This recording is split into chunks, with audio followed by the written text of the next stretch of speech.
Илгери Кытайда бир селсаяк ачкачылыктан улам бирөөнүн алмурутун уурдап жеп коет. Сакчылар ууруну кармап императордун алдына сүйрөп келишет. Императорду көргөн ууру мындай дейт: урматтуум, өкүмдарым, курсагым абдан ачты. Чыдай албай уурдап жеп койдум. Күнөөмдү мойнума алам. Мени кечирип коюңузчу. Суранам сизден. Эгер кечирим ыроолосоңуз, сизге өтө кымбат бир белегим бар, дейт.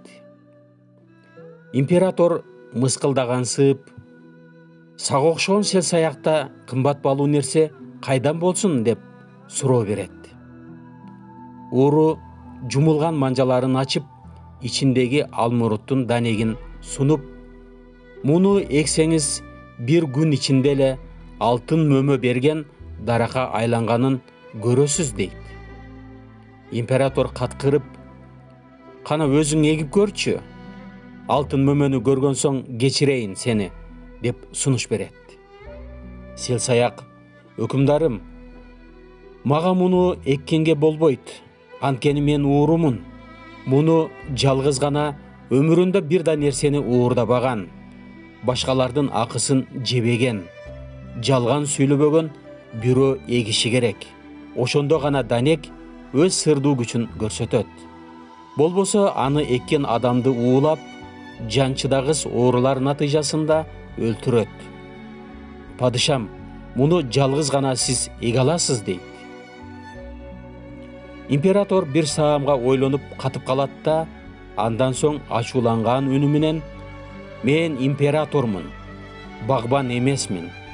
Ал данекти вазирге бергин дагы тезирээк алтын мөмөлөрдү көрөлү, деди. Селсаяк данекти вазирге узатары менен вазир өзүн жоготуп, толкунданган үнү менен императорго кайрылды.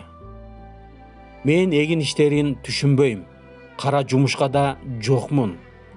Данекти эгем деп анын сыйкырын кетирип албайын.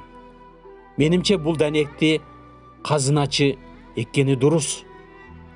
Казыначы да дароо бир шулто таап, эккенден баш тартып, кайра вазирге оодарат. Ошол жерде турган бардык мамлекеттик кызматкерлер данек эгүүнү бири-бирине узатып, бирок баары баш тартат. Бул абалды байкап турган падыша бир топ үн катпай терең ойлонуп туруп калат. Алгач вазирдин, казыначынын жана башка кызматчылардын жүзүнө бирден карап: келгиле, бул ууру багбанга данектин алтын мөмө бергенин бир көрсөтөлү, деп туруп, чөнтөгүнөн алтын тыйын чыгарып, селсаяктын колуна карматат. Бардыгы үнсүз, добушсуз абалда бирден алтын чыгарып, селсаякка бере баштайт. Император жылмайган абалда селсаякка: бар эми, кете бер. Бүгүнкүгө бул сабак бизге жетиштүү, деп жолго салат.